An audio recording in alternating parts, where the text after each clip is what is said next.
Good evening. It is Wednesday, September 6th, 2023, and coming to you from Studio 1A at Lonely Tree Media headquarters in Yakima, Washington. This is the Best Lamb Sports Show Pro Football Preview.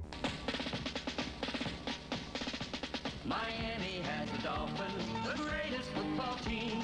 We take the ball from goal to goal like no one's ever seen. We're in the air, we're on the ground, we're always in control. And when you say Miami, you're talking Super Bowl, 'cause we're the Miami Dolphins. Miami Dolphins. Miami Dolphins #1. Isn't that worth it? Yes, we're the Miami Dolphins. Woo! Oh, it didn't. Oh, it's on the wrong button. He's going to start over again, but that's okay. We'll just stop that for a minute. You like that? Yeah, probably a good call. Yeah. Yeah, because this is a pro football preview, and the Miami Dolphins are kind of still my team. I will root for them. I don't particularly care for parts and pieces, but that's okay. Anyway, Well, I'm looking up this guy. Mm-hmm. His name is Lee Hoffman. Okay. He wrote the song. He also wrote Houston Oilers #1. Houston Oilers. Yep, it's He almost wrote the a same song. for both Miami and It's the same song, by the way. Is it? It's not exactly, but it has the same tune, and it's the same song. Was this like a Super Bowl? No, pre it's just a fight song. So this reminds me of years ago when the Ducks made the national championship. There was a song called "We Go Into the Ship," and they made a version of it for the Ducks and a Right. version of it for Auburn. But the whole entire premise was the same beat, same everything, but just every time they could implement a Duck thing or an Auburn thing, they would. See? So same deal. They basically just ripped off Lee Hoffman. It's a fight song. It's a dolphin fight song. I just thought we would get a kick out of that, and I'm surprised for you here in a little bit. So there you go. We are. I'm your host, David Lamb. With me, my son Parker. Say hello, Parker. Oh, Parker. I think I have the wrong thing I don't going think on, so. but I think I'm all right. All right, they need to cut that off. We're on YouTube. We're on Facebook under the Best Lamb Sports Show. You can send us an email, lambsports@gmail.com. And please check out our webpage. You can find links to the past shows and the current trivia question on www.lambsports.com. College football is fully up and running now. After that pretend weekend, the last weekend, that was, 2 games or 3 games? Or I don't know. There's like a half a dozen games. But I don't know why they do that. Why we have a pre-week. It's not week 1, but it is. So week 1 had Notre Dame had 2 games in week 1, and so did USC. Yeah. I don't know. Don't know why we do that, but they do that. So that's a thing. Gonna have our NFL preview. It's most of the show. We had Formula One in Italy. We're gonna talk about that a little bit. But first, we're gonna have our Stave and Stone trivia question. Are you ready for the Stave and Stone trivia question? Born ready. Okay. This is a good one. You ready? So here we go. Yeah. Where is it? There it is. I gotta find it. Only 2 NFL divisions have a winning record in Super Bowl appearances. And I want to know which 2. Ooh. Okay, I know what they are. Okay. Do you want to say it now or are we going to wait? I'm gonna say it now. Okay, give me. I'm gonna say the AFC North and the AFC West. You're half right. AFC North was right. AFC North is right. Frickin' Steelers, man. I kind of knew that they would be carrying that load. AFC North is 8-5. Oh man, who would the other one be? Hmm. I'm trying to think about somebody who's NFC South. Nope. Or sorry, NFC East. Is that the one with NFC Cowboys? East, The one with correct. Cowboys, yeah. The NFC East has 13 Super Bowl wins. Yeah, I was More than any was other. thinking the Cowboys, and I said South because Because they're in the South. But, I mean, yeah, right? exactly. Yeah. Yeah. Okay. The NFC East is 13-9 in Super Bowls. They've been to 22 Super Bowls. Philly's been to a couple. Right. So yeah, I yeah. guess there's a lot there. Do the Redskins have a Super Bowl? Yeah. They have a couple. Sorry, the Commanders. 3. I think they have 3 or The 4. artist formerly known as the Redskins. They have 3. The Eagles have 1 Super Bowl championship. Huh. The Redskins Commanders have 3. And the Giants have 2. The Giants have Eli's got 2. hold on. Back up. The Giants have 4 and the Cowboys have 5. Nice. So there you go. It's a lot. Yeah. It's a lot of it's titles. a lot of titles. Yeah, the NFC North was an easy guess for me because of the Steelers. The Steelers, yeah. The Steelers are the other one. They have 6 of those. 8 Yeah. wins. So, but yeah. Anyway, I thought it was interesting. I was trying to see which division was the best, which had won the most, and then it made sense when I started Right. looking at it. I was like, yeah, Cowboys and the Giants, sure. So, Right. and the Redskins were good back in the '80s. So, All um, right. can we I have an explanation for you on week 0 if you'd like it. one question first? Okay. Can we call the former team the Redskins? When we refer to the 1982 Washington team, we don't have to call them the Commanders, right? I mean, I understand we're being sensitive, but they were the Redskins. Well, that's tough. What do they want to be called? We have to go ask them. If you go ask them, I guess. I feel like they're going to want to be Uh, called if you ask the football players, they're going to want to be called the Redskins. I feel like if you ask the football players, they're not going to care. I feel like the fans care more than the players do. Maybe not the older players. Like the players from that time will probably want to be called the Redskins. That's But if what you they're go telling ask us. the current team people who run the team, players who are on the team, Yeah. they probably don't care. Okay. They could probably care less. All right. Uh, What's your week okay. 0 explanation? So I'm reading a couple different things here. So it seems like the first thing that happened is games. They started to be too many games to fit into a TV schedule, right?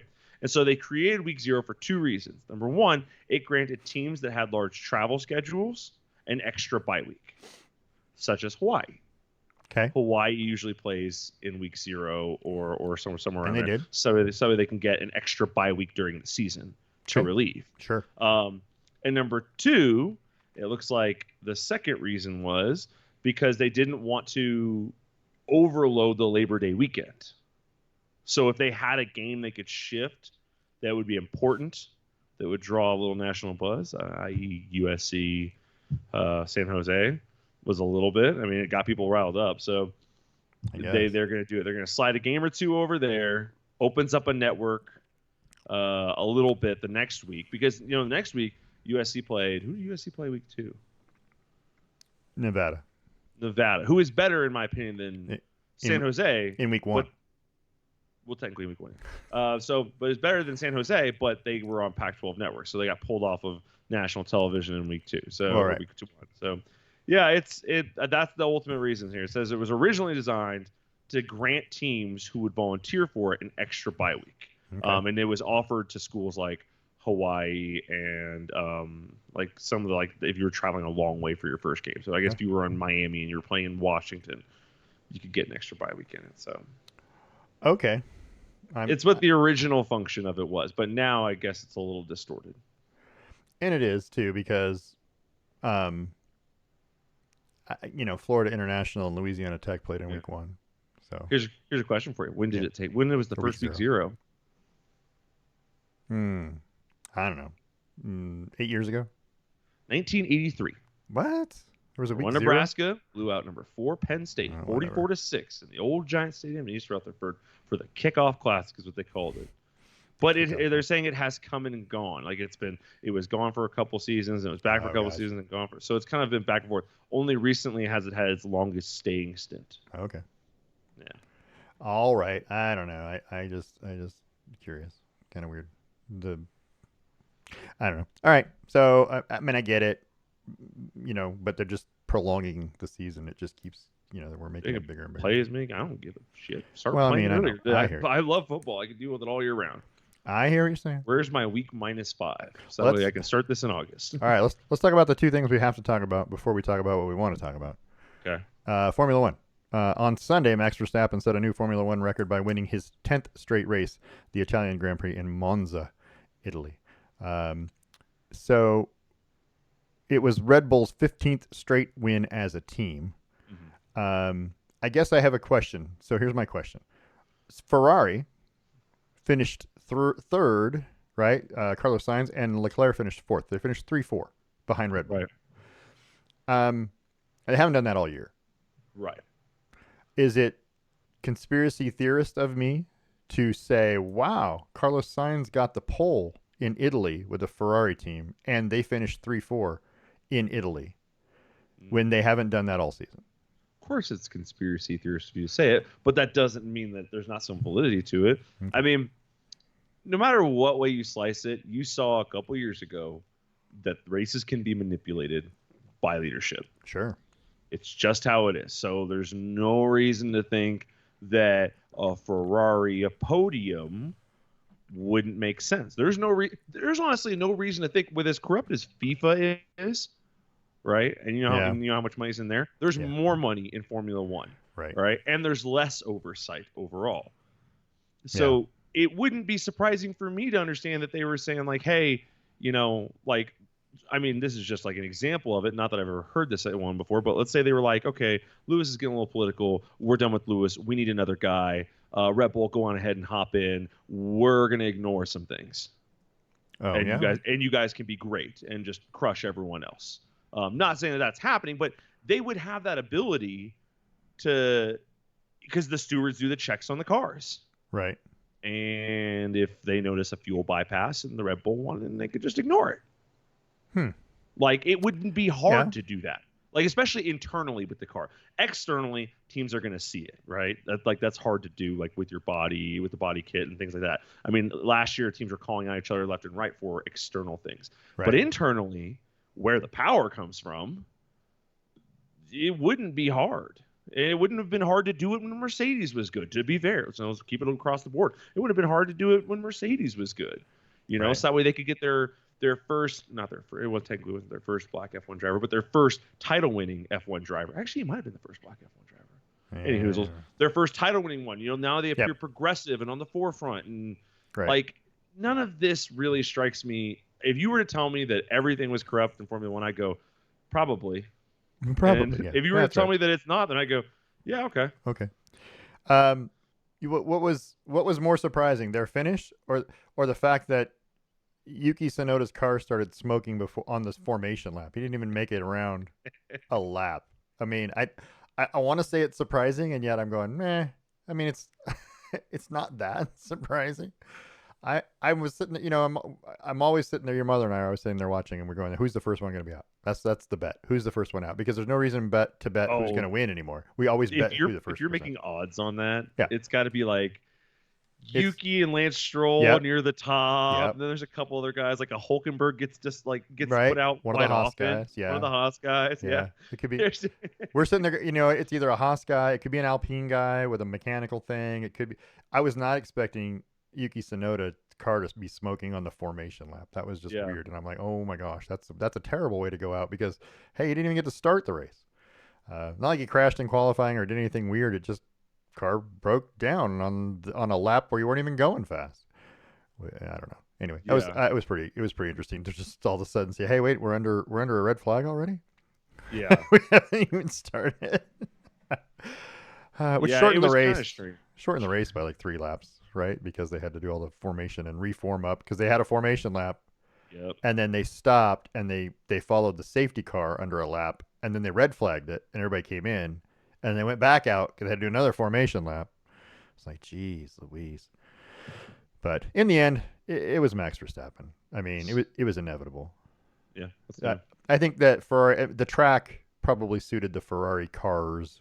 The way they had them set up is just all it is because that track is totally different That's than all what the other ESPN's tracks. telling you. Yeah. If you read there's an ESPN article that said why Ferrari was so much more dominant at this race, and you read it, and that's all it says. Is like it's a it full was out. built for this. It's a full out racetrack. Yeah, I mean it's not one of those super twisty turny, technical courses. It's made to go super fast. Yarp. So yeah. Anyway, Formula One has a week off before they come back. We'll talk about it later.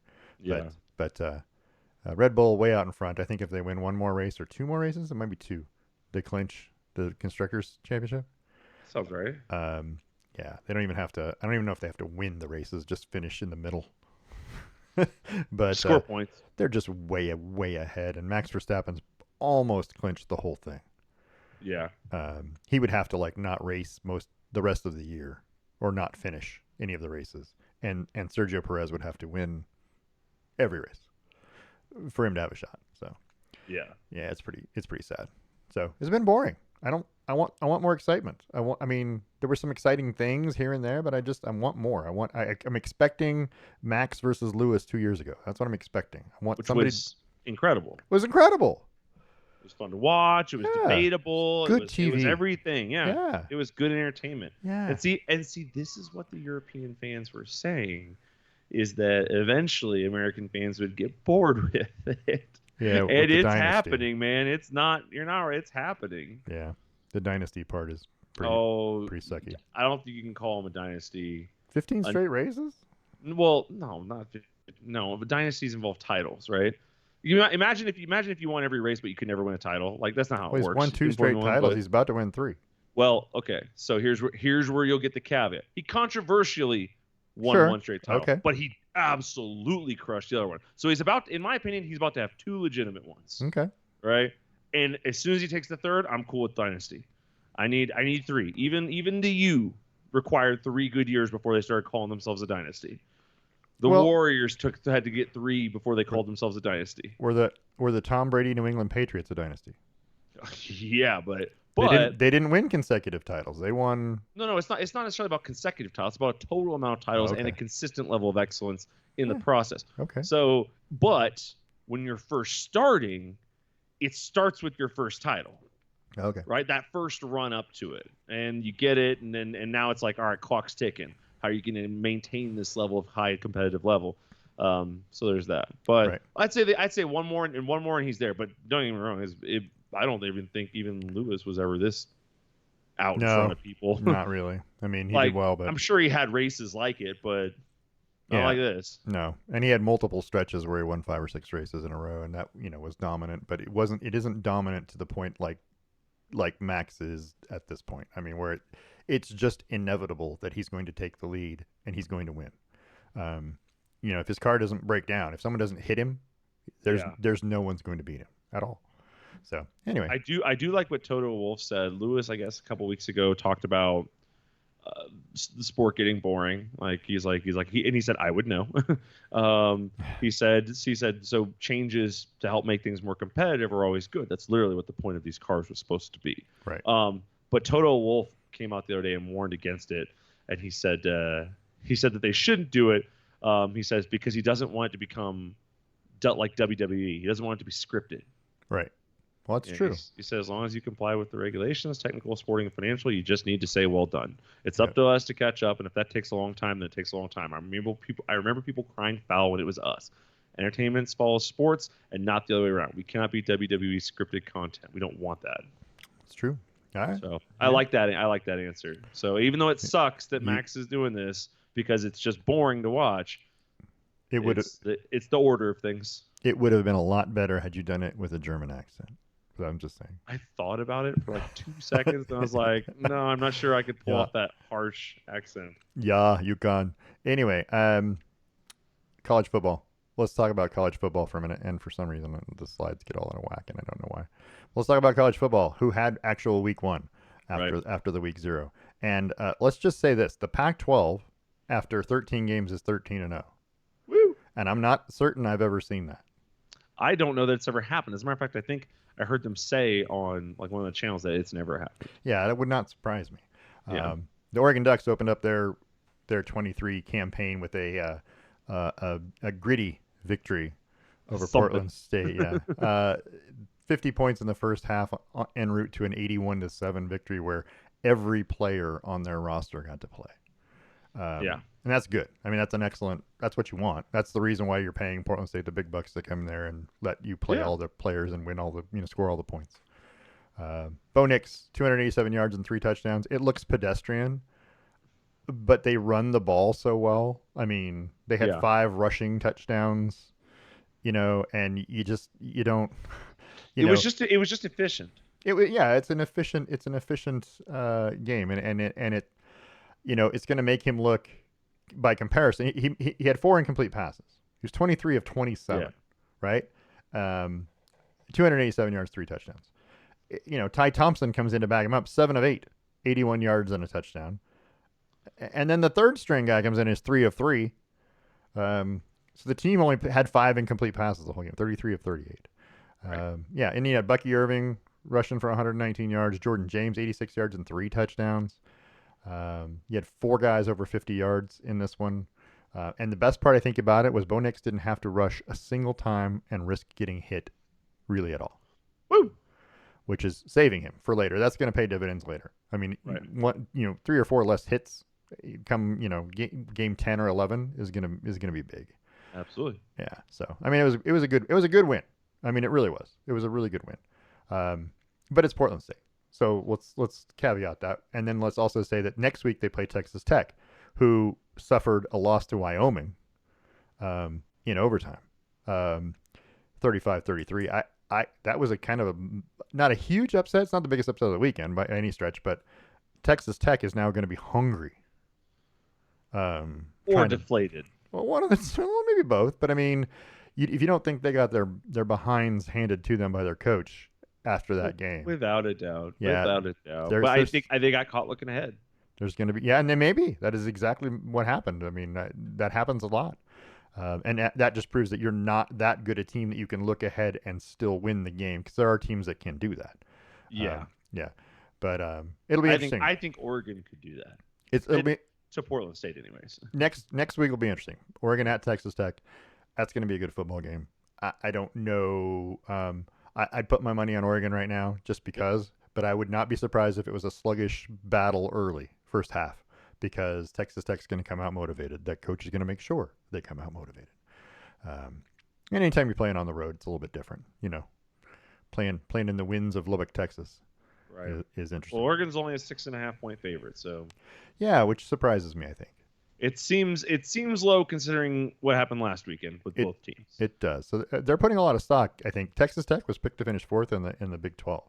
The Big 12 didn't have the best day though. Yeah. Baylor got beat by Texas State, right? Yeah, that was a big deal. So yeah, Big 12 was probably the loser of the major conferences this weekend in terms of the losses that they suffered. Right. TCU lost, right, to Colorado, and we'll talk about that here in a minute. But so anyway, I'm looking forward to seeing Oregon play next week on Saturday. We'll know more. We'll learn a lot about Oregon next week on the road against a I don't want to say a major program, but a major program, a big school. Right. Yeah, it's going to be more interesting. Oregon State won. Oregon State beat San Jose State 42-17 on the road on Sunday night. I thought that was a really good win for Oregon State. Their defense looked every bit as good as USC's defense against San Jose State. They actually looked better against the passing game. Did you watch that game? I did.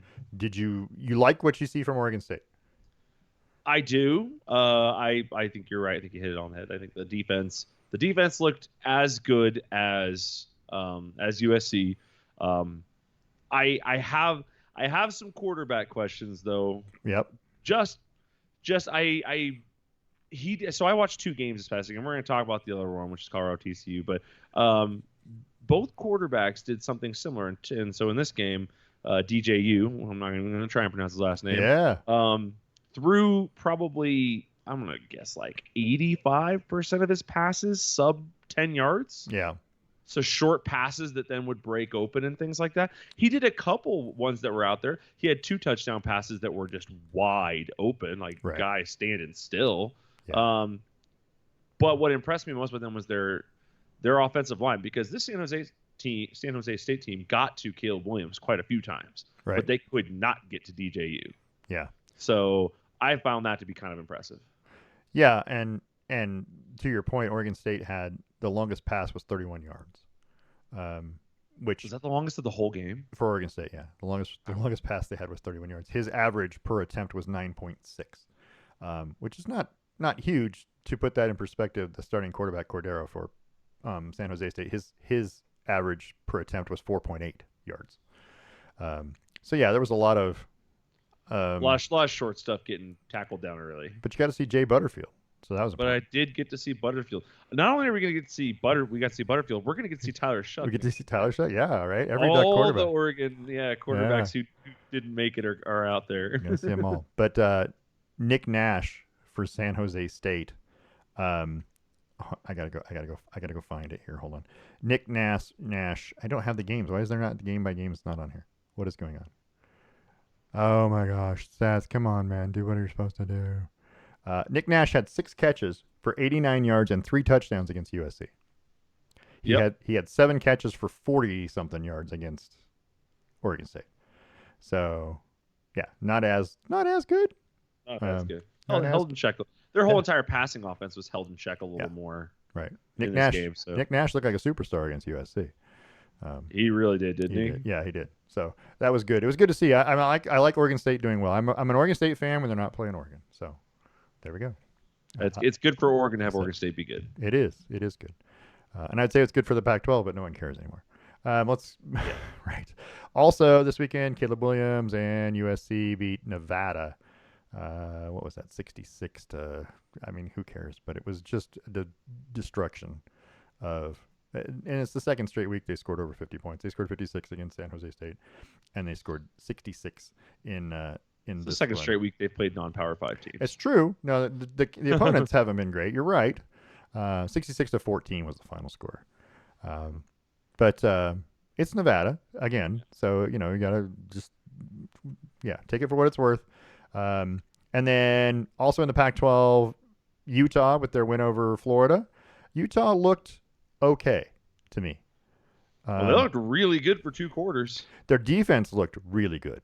And their quarterback, Utah had some play calling offensive issues, and that's because it was a backup quarterback or who knows what. They got new players and whatever, but they had some issues where the Florida Gators looked like they were standing still on defense, like they had no idea what the play call was until like a second before the snap.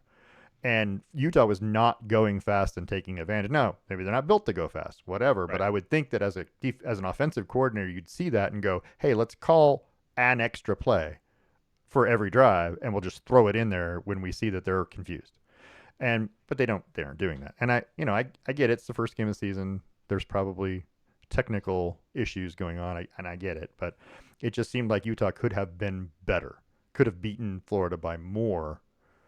Had they been a little more efficient on offense, but I think that all fell into the third and fourth quarter because I thought they were doing a bunch of things right in the first and second quarter. They put up a 17-3 lead. They were cruising, and then they stalled out in the second half. So just do things a little. They kind of got away from some things. The quarterback started keeping the ball less in the second half. Yeah. I don't know. I wasn't a fan of the way they played the second half, but they got the win, 24-11. They were 24-3 with 11 minutes to go in the third. So yeah, the first drive of the third quarter they scored, and it was 24-3. I think that's where I actually stopped watching. I didn't get to see the rest of it because I was doing stuff. But they probably started going a little light just to be like, okay, well, we got a big lead right now. We're up 3 scores. There's no sense running our quarterback into the ground just in case Cam can't come back as fast as we'd like. Right. So let's take it easy for a minute. Yeah. Yeah. And then, of course, you only had one turnover in the whole game. Florida only turned the ball over one time. Florida outgained them, Utah. They had more yards. They had more first downs. They had more time of possession. They just didn't do anything with any of it. And you got to put it in the end zone because if you don't put it in the end zone, it doesn't mean anything, right? So anyway, it was a good win. It's a good, win over an SEC team. SEC is always telling you that any win in the SEC is a big win. So I guess this is a good win then, right? Yep. Let's talk about the other one. Colorado 45, TCU 42 in Dallas. Fort Worth. I guess TCU is technically Fort Worth.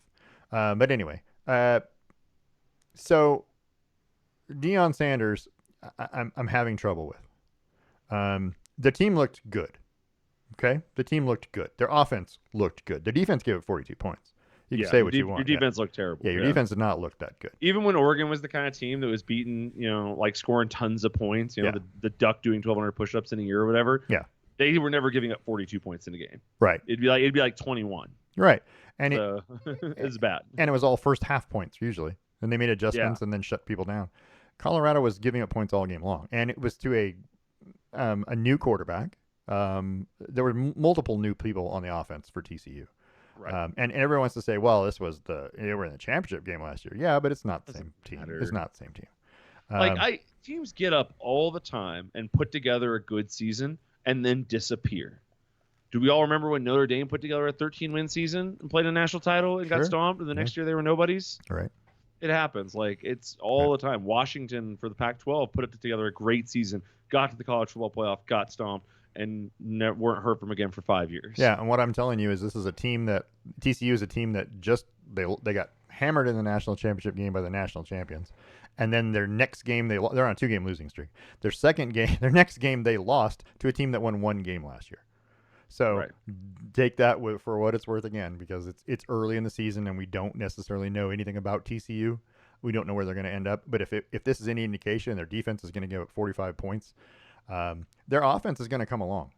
I mean, I don't know how. I mean, they scored 42. Yeah. Right. Their offense is going to be okay. They struggled early in this game. But well, and Colorado was a mistake away from losing this game. Oh, absolutely. TCU was a mistake away from winning it. Right. Like it was so simple. Like this didn't. People were all saying like, "Oh, this is a big." I'm like, this is tight. This doesn't tell me much other than both these teams have terrible defenses. Right. It was a struggle both ways. I didn't get like a lot from this other than the fact that Colorado's clearly better than they were last year. But I mean, if you run into one defense that's a little better than you think they are, next thing you know, this score is going to be 42-14, and you're losing. And just for fun, Colorado averaged 1.6 yards per carry rushing.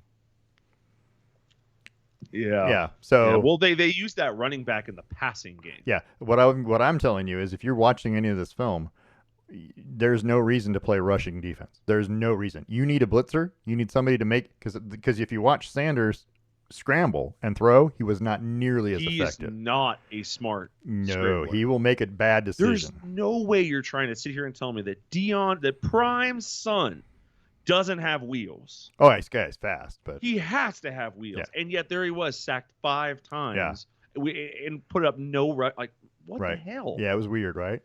Yeah, he either when the pressure came down to it, he either freaked out, made bad decisions, something like that. Yeah. But like on the screen right here, you're showing a play here where he's rolling out to the side. Yep. He's not rolling out to his passing arm side. Nope. Yeah. No. It was and. All the accolades to Travis Hunter, 11 catches, 119 yards. Okay, he had an interception, right? That was amazing. The interception was an amazing anticipation. He jumped in front. Yeah, it was great. Might be one of the plays of the year if you want to get down to it. It was that was one of the best. When they show his Heisman moments, when he's at the Heisman Trophy presentation, if he makes it that far, that play, that picture of him diving through the air, catching the ball, is going to be one of the things that does it. But I will tell you that if you play Travis Hunter 110 snaps a game, he's not going to last more than 6 or 7 games. There's no way. He was limping in this game. Yeah, he's going to get beat down at some point in time. His body will not be able to handle that. It's too many plays. It's just too much at this level. It's too hard to play hard all the time. He's going to have to take plays off, or you're going to have to start using him one way or the other. I'm not saying you can't use him both times, but he's a defensive back. Let him play defensive back and occasionally throw him in on offense. Don't have him play both ways all game long because you're going to ruin him. Yeah. And they needed him. They needed every bit of him to beat TCU. So there's that. I don't know. Here's my problem. Here's my problem with Deion Sanders, and I'm going to say this. This is going to sound terrible. I don't like what Deion Sanders says. Deion Sanders, earlier in the week, before the game, someone mentioned him being a Florida State Seminole. And he goes, I'm not a Seminole. I'm not from Florida State. And they're like, well, that's where you played football. Goes, well, isn't that from where you graduate from? I graduated from an HBCU. Right. Okay, that's fine. But you played football at Florida State, and that's the reason why you're famous. You didn't play football at the HBCU. Right? Well, he's famous for playing football in the NFL. Sure, but he was a All-American at Florida State. He was the reason he played NFL football is because he played at Florida State. Well, the reason he played at Florida State because he got his high school education where? The reason he got his high school education because he was born where? But listen, like you want to keep boiling it back, you can. He can claim whatever he wants to claim for his alma mater. That's fine with me. Yep. Ultimately, the reason why we know his name is because he was successful in the NFL for the most part. Right. He wouldn't have a legacy if it wasn't for his NFL legacy. You never hear about college football Hall of Famers who didn't make it. Let me finish because I'm not done. Okay. What then he said after this game was that his son, who's an HBCU quarterback, just did that. And I'm like, no, he's not. He's not graduated from an HBCU. He's playing in Colorado. He is. I thought his son did graduate, but I might be wrong. I don't think so. But what I'm getting at is he is playing for Colorado. He is a Colorado Buffalo now. If this is the last place he plays, you know what I mean? He'll be remembered as a Colorado Buffalo, not playing for Jackson State. But it's to me, it's hypocritical to say one and not the other. And then to always bring up HBCU, and when you're talking about yourself to say, oh well, people get intimidated when a confident black man says these things. And I'm like, why do you make everything about race all of a sudden? Why did it all have to be racial? Just stop it. I feel like it doesn't matter. But the moment somebody says, "Why does it have to be about race?"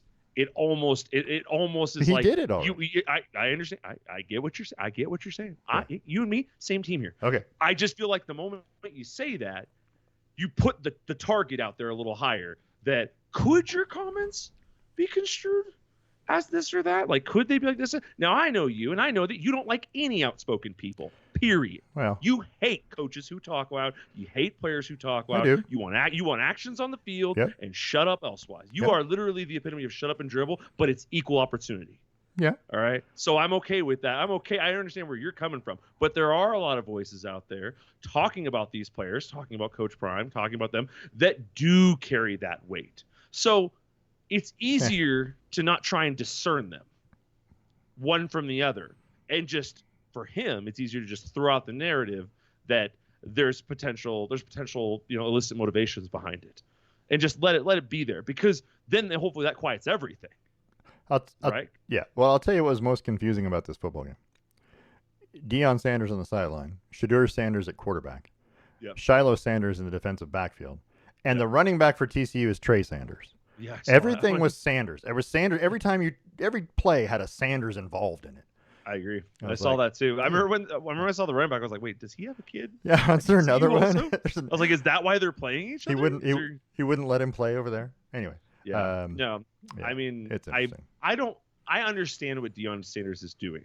He's doing exactly what he means to do, and it's working. Which is, he'll say whatever he needs to do, and it'll rile up people, because no press is bad press. If you're talking trash, that's fuel. If you're giving praise, that's love. Like, either way, it's something for them. Oh yeah, he's gonna use it. So he doesn't have to filter it. Colorado plays Nebraska next week on Fox. Colorado State the following weekend on ESPN before they go on the road at Oregon, and then play at home against USC. We aren't going to learn much about them against Nebraska, because Nebraska's going to lose this game whether it's close or not. Well, that's true. But if they come out and they can't score 45 points, if they come out and Nebraska's defense maybe does their job and holds them to 20, then you start thinking TCU offensive outburst was a flash in the pan. Right, that's true. And it was all element of surprise and things like that. Or if it's a close game and God forbid they lose it, then you question the whole thing. Right. Anyway, I think they'll win. If they play the way they played against TCU, then they'll beat Nebraska and Colorado State. They'll be fine. Yeah, but then you've got a tough couple games, and then it gets a lot harder. Nebraska plays a man defense also, so all that underneath crap's still going to be there. Yeah, so that's true. It's going to exist the exact same way as it did last week. The top stuff won't be there as much, but he didn't throw the ball that often. So on Sunday night, LSU came out and laid an egg against Florida State. Florida State beat LSU 45-24. Florida State was better than LSU. They were just better. It was a hell of a competitive game for a little bit. Yeah. But in the end, LSU made mistakes. Florida State didn't. Florida State just was better. They looked like a better football team. Significantly better, not just a little. This is a 3-touchdown win. That's significant against a team that's supposed to be the number 5 team in the country, which is why I say preseason polls are just a bunch of crap. It doesn't matter. We don't know. LSU might not win a game this year, and then what? But anyway, this is why I say I don't like the polls, but it was a big win for Florida State, and Florida State gets a gigantic boost from it. Oh, hey, we beat the number 5 team in the country. It's an SEC team. Okay, great, but it's a preseason thing. It's I would temper that again with a little bit, because I don't know how good LSU is. They were getting all kinds of love, but Florida State looked good, and with that coupled with the Duke win over Clemson, and I'm sorry, but I watched that game, and Duke just wanted that football game more than Clemson did. Clemson only has themselves to blame. Yeah, like, that's not to take away from Duke, but they made so many mistakes. Oh, sure. But and Duke capitalized off of every one of them. The Duke defense just looks so much better than it has in my recent memory. They were all over the place. They were making the Clemson players work hard for offense, and it was not coming easily. And Cade Klubnik didn't look great. Their team as a whole just didn't. There was something missing. I don't know what it was, but that swagger, I guess, from a national championship contender, that you just didn't see, because Duke was all over them the whole game. I mean, it really just seems more and more like they had a string of really good quarterbacks, and Deshaun Watson and Trevor Lawrence back to back Wait, was it Deshaun then Trevor, or was there somebody in between those two? Yeah, I don't remember. Yeah, I think they were back to back because Deshaun was there for 3 years, Yeah. and then Trevor was there for 3 years. Gotcha. So that sounds about right. 6 years, last 6 years. But they had this amazing streak of really good quarterback play that kind of elevated them. And then last year they have DJU, and then they go to Klubnik, and it's just not the same. And then this year it's already off to a bad start. I just think that they might have not saying they've run their course, not saying they won't be good, because I do think they're better than a lot of teams in the ACC, but they just might not be that level anymore. They might be a 10-11 win team now and not a 12-13 win team. And that's true. You're absolutely right.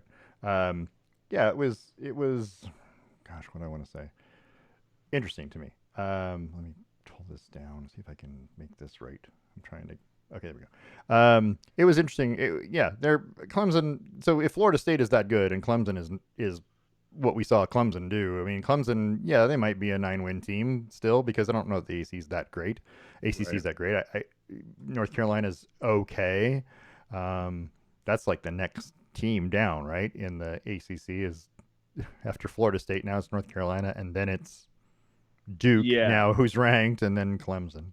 Yeah, it's probably Florida State, and then But I don't think any of those teams are great shakes. Florida State might be. We'll know more later, I guess, but we'll see.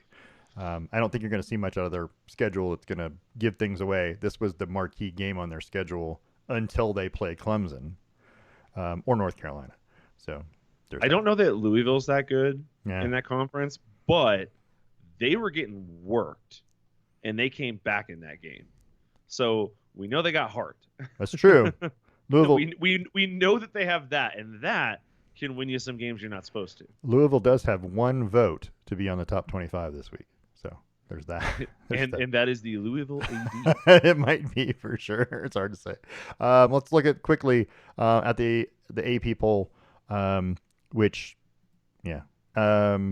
changed dramatically for some teams. Florida State moved up 4 spots. LSU dropped 9. Clemson dropped 16 places, but still ranked, which I don't think they should be. You lost to an unranked Duke team. I don't think you should be ranked. I mean, well, I just don't see a way in this world where you have teams with a loss, and then there are teams that don't have losses, right? That are behind. I mean, later on in the season, you can get into number of losses. Like, it kind of sorts itself out in terms of who you lost to and things like that. But at this point right now, only one game in, how is UCLA not up here, right? I mean, they're right there in the voting. How is Iowa not up here? They scored touchdowns this year. Right. Arkansas, I mean, not TCU, but like there are teams there that put them in. Like, who cares? Right. Like, it's week 1. Let's all sort out, except it does matter a lot, because when LSU's 14, it's easier to get back to 3 or 4. Right, exactly. As opposed to when they're unranked. Right. Yeah. It seems arbitrary when they drop teams. Right, because how do you determine that LSU is somewhere between Oregon and Kansas State? I mean, right. I don't understand how you figure that out. To me, it's just a matter of, arbitrary ranking. And if from what I've ever read is true, then it's just some assistant to the head coach who's filling out forms and dropping them in the box. But how about this? Oregon and Kansas State combined for 126 points. Yeah. To 7. Yeah. LSU, on the other hand, gave up 45. 45. Yeah. Right. So even just from an offensive standpoint, you don't fit in between these two teams. Yeah, it's weird. What are you doing? I don't know. Anyway, but it's all right. It is what it is, and I hate the disparity between one poll and the other. Clemson is 25 in the AP, but 21 in the coaches. Like, I don't get that. Right. Yeah. No, it doesn't make any sense to me. How far and why it's different, and I guess that's why we have it, is because these are sports writers, and the Associated Press poll is different than the coaches poll. Yeah, I get it, but it's just it's arbitrary at this point in the season, because unless you've had a game against a team that we know is good, it doesn't matter, right? So like next week, Alabama and Texas are going to play, right? I don't know that Texas is good. I don't know that. I know Alabama's good. Well, they're for always Oregon's sake, we kind of want Alabama to beat Texas, because if Alabama loses to Texas, they'll stay in front of Oregon. Oh yeah, probably. So we kind of want Texas to lose from a rankings climb standpoint. Couple that with a TCU win, maybe you move 3 spots up or something like that, and Bob's your uncle. Bob's your uncle. That's right. Anyway, I don't know. It'll be interesting to watch, but we'll see. We'll know more. I give it 2 more weeks. Two more When weeks. we're talking about this after 3 weeks, after everybody's played 3 games, we'll know more. I always say like after the first like conference week, so week 4 is when most people start conference play. After that first conference week is when I really feel like I'm like 4 games in. That's quarter. That's quarter of the season. Like Right. I know who's what. So here's what's happening this weekend. If you're a fan, big games. Are there any big games? Notre Dame plays at NC State. Not that that's going to be a big game, but Notre Dame, I'm not 100% certain they're awesome.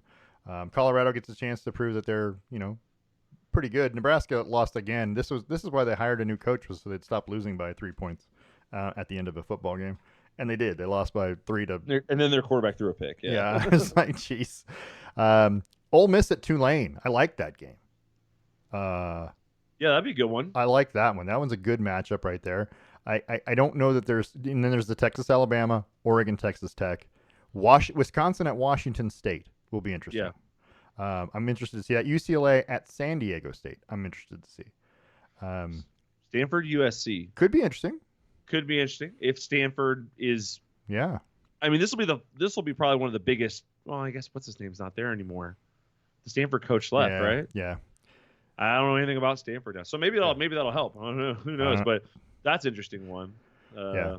But this is going to be it's a good weekend. You're going to see a lot of blowouts. There's a lot of teams playing nobodies. Also, Texas A&M Miami. Texas A&M Miami, yeah. At Miami. At Miami. I think that could be a good one. That's true. Texas A&M's overrated every year, so we'll see what happens. Also, a quick side note here. I did not realize how much people in Colorado hated Nebraska. Yeah, well, they used to be in the Big 8 together. I understand, but like when you ask an Oregon fan how they feel about Washington, they're like, whatever, they suck. Like, it's pretty much like that. When you ask a Colorado fan how they feel about Nebraska, it's like it reminds me of like asking a Tennessee fan how they feel about Florida. Yeah, it's like it's harsh. It's a big deal. Those two used to go at it in the Big 8 for a long time. Anyway, okay, so we wasted a lot of time on 2 things that we probably shouldn't have, but that's okay. Yeah, we're good. We'll make our NFL thing a little bit shorter, but I mean, not too much. We're still going to talk, but we're going to talk about division by division. Are you ready? Yep. For the NFL. So here we go. We're going to talk first about the NFC East. All right, because the reigning NFC champions, the Philadelphia Eagles, are in the NFC East. See what I did there? I hang on. I got to get my other stat thing back up here. I got to get my whole page because everything's all out of whack. Last year's standings: Eagles 14-3, Cowboys finished second 12-5, the Giants 9-7-1, also made the playoffs last year with a wild card berth, and the Washington Commanders were 8-8-1. They were almost in it. Wasn't that long ago we were laughing at this division because like almost everyone had a losing record and they still had to put a playoff team in. Right. And now here they are. They've all got winning record. Yeah, they were all at least 500. At least 500. So it's going to be an interesting division to watch. You're looking at Jalen Hurts in Philadelphia, Dak Prescott, Daniel Jones. I think, and then of course the Washington Commanders. I don't know. The Commanders do some weird stuff. I thought Taylor Heineke was a good quarterback there, and was doing some good things, and all of a sudden they got rid of him, and I'm like, okay, and now you're going with Sam Howell from formerly of North Carolina. I don't know that Sam Howell's NFL, but Jacoby Brissett's the backup quarterback. I almost start Jacoby Brissett. Clearly, Sam Howell won the starting job. I get it, but this team is not loaded with stars on the offense, by any stretch. Brian Robinson Jr. is their running back. Okay, Antonio Gibson's the number 2 on the depth chart. Terry McLaurin has been a serviceable wide receiver. Would you say he's a number 1 wide receiver on any other team? Maybe. Some, but not most. Jahan Dotson and Curtis Samuel. I mean, this is what they got. I mean, they're good players. They're just not. It's not nothing you go right home about. The defense, however, the defense is good, and that's how they're going to win football games, I guess. So it's just interesting to me. Sam Howell, I don't get. I feel like you could have a little bit better quarterback in there, and you might have a little bit better chance. But sure, I don't think the Commanders are competing for the division title anyway. I think it's a 3-team race. If Dallas decides to play like their roster is good enough to, I mean, they've underperformed This is just my take, and I feel like the Giants with a healthy Saquon Barkley, the Giants are good. That's a good football team. I mean, that's capable of winning 10 or 11 games. But you're playing in a division where it's the other teams are good too. So, you get throttled with that like they do in the AFC West, which we'll talk about later. What's your take on the NFC East? Oh, you just said it all. Like, it's exactly what you said. Philly's up there at the top. The Commanders don't have the pieces. The Cowboys are the Cowboys, so they'll make the playoffs, but that's it. The Giants are a potential threat. Okay. It's there's not too much to go into with this division because it's just Phillies to run away with. Okay. The next best team in terms of talent is the Cowboys. So you're picking Philly.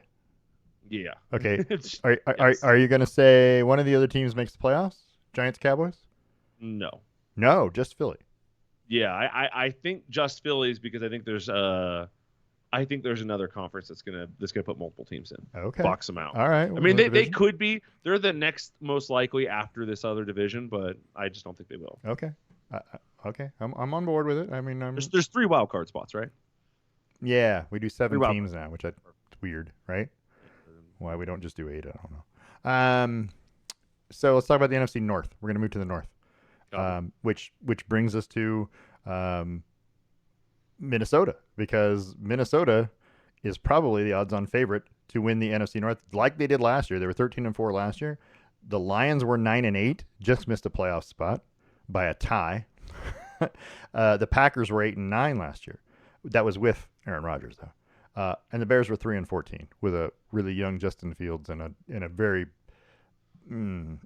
poor defense that gave up a league high 463 points last year. So I like Kirk Cousins, but he strikes me as the guy who he's a Jim Kelly. I mean, maybe not quite as good as Jim Kelly, but he's going to get him to that point. But they're never going to win a Super Bowl. Are they going to win one with Kirk Cousins back there? Is he going to be that guy? Can they? Is Jordan Love capable of leading Green Bay to more than 8 wins? And are the Detroit Lions good enough to play some defense to support all the offense that they had last year? At the second half of the season, for sure.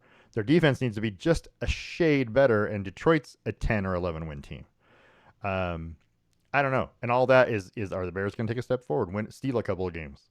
So I would go, if it was me, I'm going Minnesota, right? And I think the Detroit Lions are going to make the playoffs. Right. That's what I'm saying. What do you think?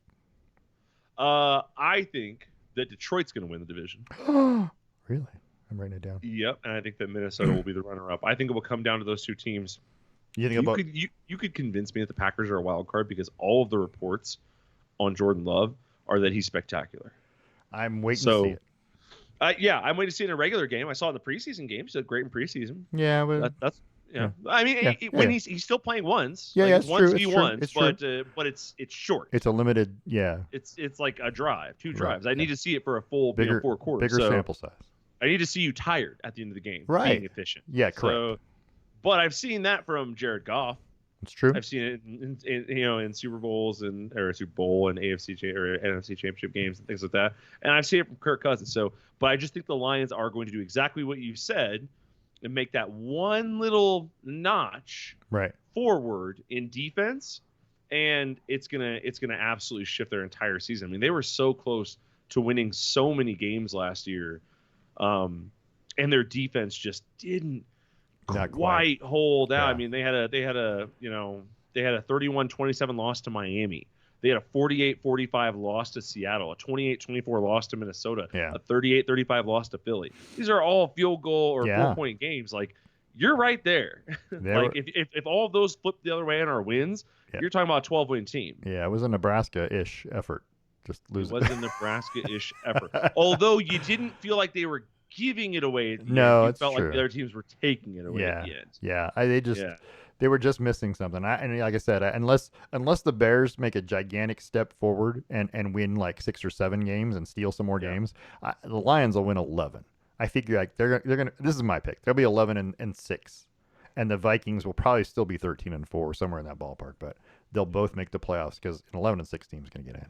The only thing that stresses me out about them is that they lost Swift and Williams from their backfield. Oh yeah, Jahmyr Gibbs is going to be good.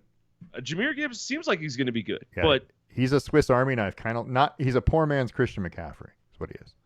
Oh, I mean that's probably Yeah. probably pretty fair. Yeah. But he seems like he's going to be good. But Yeah. we don't know yet. I know that DeAndre Swift was pretty good, and He I was pretty know that Williams is pretty good. That's So true too. It'll be interesting to watch. So you're picking Minnesota or Detroit, Detroit with to win. Minnesota making the playoffs. with oh, Yes or no? I'm just going to give you my division winner right now because I need to get to this other this other one. Okay. All I need right. to get to this other one first. We're moving to the South. Yeah. Okay. I know you're waiting for the West, aren't you? Yeah. Yeah. Okay. Well, What's new? the NFC South has Baker Mayfield now, right? Come on, man. Here's the simple question: can Baker Mayfield be a serviceable enough quarterback with the Tampa Bay defense and wide receivers that they have to win them a division that they won last year at 8-9? Yes. Really? You think so? Yeah. I don't see a reason why not. Okay. Even with the addition of Derek Carr in New Orleans. Yes. Okay. I mean, you're asking if it could. Yes, I think it could. Oh, do you think they But will? No. Oh, okay. different question. All right. Yeah, I got that's to a phrase different it. question. I do not think they will. right. I have the Saints tabbed to easily take that division. Okay. All right. So the Saints. Okay. So I'm gonna write you that down, Saints. And then, do you have another team from that division making the playoffs? No. Right? No. Or yes? No. Really? So No. you're gonna have two wild card teams, maybe from the West. Or Yeah, I'm assessing some stuff in my head right now. Okay. All right. I'm just gonna say I think New Orleans also wins that division, and Sure. nobody else makes the playoffs. Yeah, that sounds right. Okay. Like you could make an argument that Tampa makes it because they have a lot of good pieces outside of the quarterback. They that do. could make it work. Whereas I don't think the Panthers do. I don't think the Falcons do. Right. But yeah, I don't. I just realistically, you'd be kind of dreaming. Yeah, I think you're right. Okay, so let's talk about the NFC West because you want to talk about that because it's a thing. So Brock Purdy's the quarterback in San Francisco. They got rid of Trey Lance, right? So Matthew Stafford, right? Hopefully is healthy in LA for the Rams, who went 5-12 last year. Kyler Murray is not healthy to start the season. We know that much from a 4-13 Cardinals team from last year, and and that means Joshua Dobbs is your starter. Yeah. In Arizona, which I find interesting. And then Geno Smith, who had a tremendous year last year for Geno Smith. But they were 9-8. They did make the playoffs. Yeah. But the question is, can the Seattle Seahawks get another year like that out of Geno Smith, take a step forward defensively? They gave up over 400 points last year. Right. Can they move forward defensively a little bit, or a little bit increased offensive output, which I'm not sure that that's capable. They got the same people coming back, but anyway, what's your take on the whole thing? And are the Rams as bad as 5-12? If everybody's healthy, are the Rams back to a 10-win type team? That's my question. Okay. So obviously San Francisco is the odds-on favorite, right? Like, Yeah. and they seem like it. They should be. Sure. Shouldn't have a problem. Then you get to the Seahawks. Like you said, can Geno Smith repeat last year? Because Geno Smith had one of the most efficient quarterback years in NFL history, and they still lost in the first round of the playoffs. Right. Like, he played at such a high level, and it still didn't matter. Now they've gone out and made a couple changes. I think Kenneth Walker being healthy is going to be big for the season. I think they went and drafted what's called a cornerback, who's going to be really important. Jamal Adams is also, well, he's now saying this season opener is in doubt, but he was healthy. Right. So he might be healthy. I think that they're going to make the playoffs as well. I don't see any reason why they wouldn't. There's not a ton of barriers in their way, especially when you consider that, they should just get better. Just Smith and Jigba is supposed to play, so that's good. And their schedule is not terrible. I mean, yeah, Right. They're at Detroit. That's not great. They're at the Bengals. That's not great. They're at Baltimore. That's not great. They're at Cowboys. None of these are good. Right. So there's chances that they can lose some of these road games, which sucks for them. But that could be, but that could kind of shift their thing a little bit. I think they're going to still be like an 8, 9, 10 win team, but I think they'll make the playoffs with that. However, I think what you said a few minutes ago is important. The Rams will be distinctly better Okay. 5-12 with a ton of injuries last year. It kind of was what it was.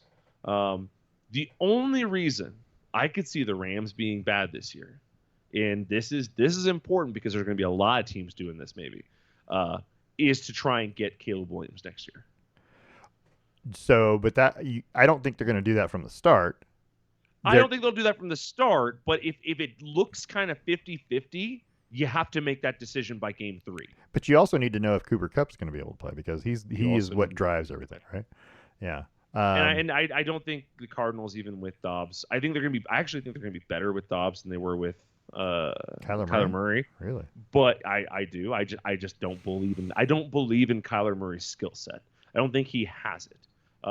But that being said, them being better and them winning 5 or 6 games, 7 games, and not making the playoffs, that's fair in my mind. So yeah, I've got 2 teams out of here, possibly 3. Okay. Possibly 3. So no, adding the Rams, and then flipping backwards is where you'll get the other team from the NFC North. I'm gonna pin you down though because I need an answer. Okay. So I'll say 2 teams out of here. Okay. So I'll say 2 teams out of the North. You're picking San Francisco to win. San Francisco to win. And then who makes the playoffs other than San Francisco? Seattle. Just Seattle? If I'm being pinned down to it, yes. Okay. I'm just gonna say the 2. So you have New Orleans. Yep. You have Detroit, Minnesota, then in the playoffs. Minnesota, yep. Philadelphia, and one more. Yep. Oh. I need one more. I don't like it. I know. Well, you gotta pick one more. Let's go with Green Bay. Really? Let's say Green Bay sneaks in. Let's say Jordan Love is all that he's cracked up to be. Okay. Let's say Green Bay gets in. I'm there with it.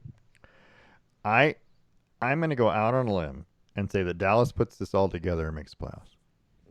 Do they make a run in the playoffs? Just no, they're just gonna make the playoffs. And they're gonna do like Okay. they always do and screw it up. Wait, are they gonna beat Philly out for the one? No, Philadelphia's gonna win Oh, okay. win the conference. They're gonna have the bye. They're gonna be the one. Dallas. When I hear the word "puts it together," I think that they're winning. Well, Dallas won 12 games last year. and then only threw 15 interceptions in the process. I mean, you got to do what you got to do.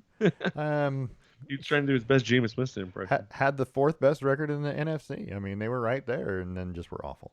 Yeah, but that's okay. You never know what you're gonna get with Dak. It's true. I mean, it is what it is. So, Right. But I think that they're better than that. I think Micah Parsons is just a beast on the Dallas Cowboys defense. Their defense is good. They had the lowest points against of any NFC team last year. So 342 points against. So that's pretty good. I mean, if you're the lowest one in the NFC, that's pretty good. There was only 4 or 5 defenses that were better. I would tend to agree. And 2 of those that were statistically better only played 16 games. So, yeah, there's that. Anyway, it'll be interesting, right? It's going to be an interesting season to watch. I want to see how it all unfolds. I want to see how the new contract for Nick Bosa makes him play better or worse, right? Never know. I mean, yeah, I haven't seen as many contract year lulls in the last 4 or 5 years. I used to see him all the time, but I haven't seen that many lately. And he's a beast. He is. He's freaking good. If he plays to half his potential, he still is a top 15 rusher. For sure. And I think if you don't underestimate Seattle's defense and how good it can be, you're talking about if they make the right steps forward. Bobby Wagner is a tackling machine. I mean, tackling few. Tackling few. He is a tackling machine. That's all he does. Jordan Brooks, there's 2 linebackers there together. They're going to get 100 tackles each, right? These guys are tackling machines. That's what they do. Jordan Brooks looked like Bobby Wagner last year. Uchenna Nwosu. The problem I have with Jordan Brooks. Go ahead. Let me get into this one. Is Jordan Brooks caught a lot of Bobby Wagner can stuff a run. Yeah. I didn't see a lot of that from Jordan Brooks. I saw a lot of Jordan Brooks stopping the run after it came through. Okay. But I didn't see him filling holes like Bobby would. Well, so I think he's good, and that's where he has to take that one next step, right? You have to push your defense a little farther forward and into the gaps. But I also saw him Brooks as being more of a liability in pass coverage.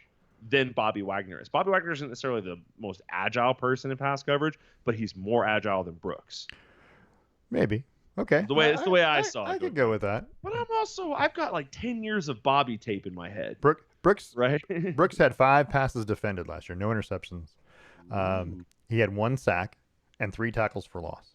161 tackles though overall. Tons of tackles, Tons of tackles. after it gets to the second level. Well, yeah, I mean that's part of it. And it is part of it. Yeah. I mean, you're gonna Bobby Wagner's been like the NFL's leading tackler for like ever. And so it's amazing what he does. But so last year with the Rams, 140 tackles total. He had 2 interceptions. He had six sacks. Hey. Yeah, so when you talk about that, he also had 5 passes defended. And 5 stuffs. Stuff is a weird. Yeah. Is a weird. No, he had 6. Sorry, he had more than. He had 16 and a half stuff. 16.5. Yeah, I see that. For 5 yards. I don't know how you get 5 stuff yards on 16 and a half stuffs. I don't even know what a stuff is, by the way. It's when it gets to the line. It's a no game play. You just stuff them. It's just jammed right at the line. Then what are the stuff yards for? Anyway, I thought that was a tackle for loss. The way of indicating. That's the way of indicating a stat that says like because a tackle that doesn't go for a loss. Yeah. It just counts in one. It just counts in one category, but it's still super impactful. That's just a way of kind of throwing another thing in there that kind of makes it work. Yeah, Bobby Wagner, 3 different times is that over 150. His lowest tackle output in his career was 104 in 2014 with Seattle, and that was in 11 games. Jeez Louise. Yeah, he is a tackling machine. He is. I mean, and I realize this is season 12 or whatever it is for him now, but he's a man among boys when it comes to linebackers. He knows how to linebacker. That's what he does. He's good at it. Yeah, it doesn't matter if it's a run stop or if it's pass or whatever. He's just that good at it. So Seattle's defense could be really good. If their defensive backs play better, they will be very, very good with Wagner and Brooks at linebacker. And I think Brooks is going to learn a lot from Bobby Wagner. So there you go. I would tend to agree. We'll see if they put it together again, and we'll see. And also, Gino has to keep the level. Gino has to be goes good. Back at all. Right. Oof. Yeah, and then you're hoping for not like an injury. I mean, I think Jackson Smith and Jigba is going to be good, but they said he's cleared to play. Is he healthy? What happens if he's not 100% and you get an injury to Metcalf, or what's his name? Anyway, you're an injury away from being, receiver wise, maybe having an issue, but I don't know. Well, I mean, already, if you look at their depth chart on ESPN, like Witherspoon is listed as questionable, Jamal Adams is listed as out. Yep. Their second string of players, there's 3 questionable at Derek Hall, Darrell Taylor, Mike Morris. They're all questionable, and then they don't have much of a third string. No, all these IR guys out there. Yeah. So, yeah, they don't have a ton of depth. Yeah, to deal with injury. They're going to need some time. They're going to need these starters to be good and healthy for a good 5 or 6 weeks before some other guys get healthy. You know what I mean? That's what's going to make it. If you get some injuries early, it could derail a season. Be a problem, it could be an issue. Or if Gino just doesn't play up to his potential again. Yeah, I don't know. Which is always a possibility. Drew Lock. Calling out Drew Lock. Come on, buddy. I swear to Christ, if Drew Lock takes over at quarterback for Seattle and is like, we got this, I'm going to be so pissed. He might, you never know, and just roll with it, right? Well, I knew he was never the problem. Like, I don't think he's that great of a quarterback, but I knew that it was, what have I always called the old white guy offense? Yeah. Just run the ball, and then throw it when you have to. 3 yards in a cloud of dust. Yeah. You drafted quarterbacks and then said, here, just hand this ball off 3 times, and then or hand the ball off twice, then deal with a 3rd and long. So, all right, we got AFC to talk about. AFC, let's go. So here we go. Hold on, I gotta make some notes here because I got our playoff teams here, and I want to make sure that we. Who wins the NFC? Who's the number 1 seed in the NFC? Ooh, I see no reason why it wouldn't be Philly. Okay. Nothing or. Yeah, I see no reason why it wouldn't be Philly. They have the better quarterback. It's between Philly and San Fran for me, but Philly's got the better quarterback. Just for argument, I'm going to take San Francisco. Okay. Not that it'll matter. I think they'll both win about 12 games, 12 to 13. So, but anyway, there's that. All right, let's talk about the AFC East because that's going to be exciting. Yeah. There's going to be a lot of focus on the AFC East because the savior is here for the Jets, which is Aaron Rodgers. So the Jets, the Jets, Jets fans are telling me. Um, this is a division that's loaded with quarterback talent. Josh Allen, Tua, and the other Jones boy. Um, it really confused me when Daniel and Mac Jones were both. I was so confused. I was like, is that the same guy? Anyway, no. But anyway, this is a division that's loaded with talent. It has the Buffalo Bills have been that team, right? They are the I don't know how many division titles in a row they've won, but they are the team to beat. And then the Jets went out and got Aaron Rodgers, supposedly solving their quarterback issues. They went and got Dalvin Cook to now. I don't know if he's going to start in place of Brees Hall, but Brees Hall's kind of questionable whether he's going to be healthy. So that's such a weird situation. Talk Right. about the chaos that causes in a fantasy draft. Yeah, right, because you don't know who the number one is. And you want to. Brees Hall had a pretty good year last year, right? Well, Dalvin Cook has a pretty good year. Dalvin, they're both good running backs, but they can't both get all those touches. So there's that. And then you've got Garrett Wilson, right? And Right. who had a breakout year last year without Aaron Rodgers. And now you're going to add in Aaron Rodgers' old buddies.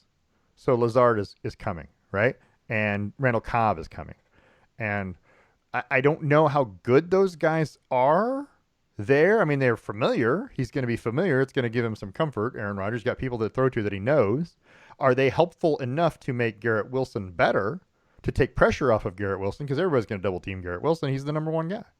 I don't think Lazard and Cobb are those guys that could step up and be a number one if Garrett Wilson got hurt. I don't know what the Jets' situation is. Their defense is going to be good.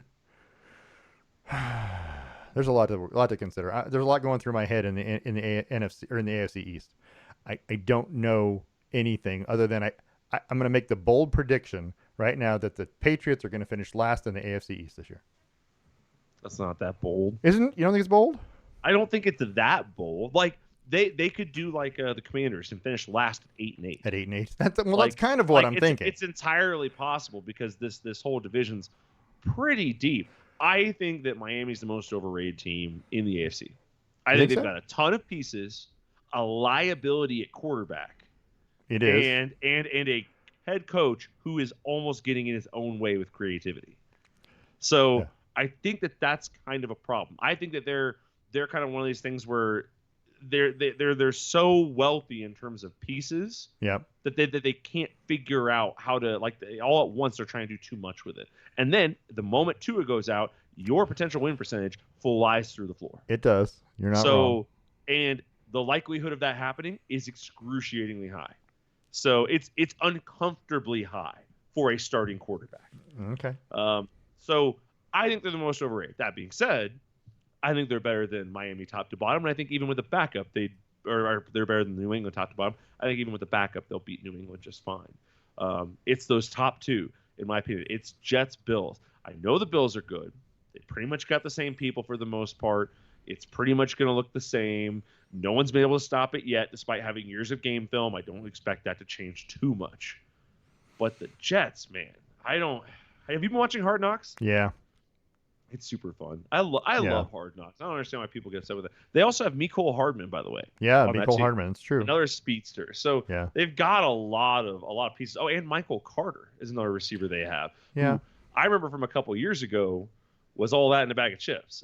So I feel like they could be really, really, really, really, really good.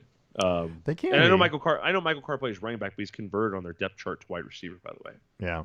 So as long as the line can protect Aaron Rodgers, if Aaron Rodgers goes down, not that they're going to suffer too much in the backup quarterback position, because Zach Wilson, I think, is capable of being the guy. I mean, sure, he's pretty good. He's not great. Right. But if he goes down, the morale drop is going to be whoa. It will be substantial. Yeah, it'll be substantial, and you'll see that happen. Looking at their line, they've got names. They've got Kareem Brown, Laken Tomlinson, Connor McGovern, who was a former Bronco, and I know that guy's good, and Mekhi Becton. I don't know as much about Vera Tucker. I hear he's good, but I don't know as much about him as I know the other guys. So they've got names on their line. I think he's going to be fine. Aaron Rodgers played all last year without any injury issues. Yeah, So, that's true. and that But line that was was worse than this line. and maybe he's really good at getting rid of the football and scrambling enough to do what he needs to I do. see And no reason that will change this year. Yeah.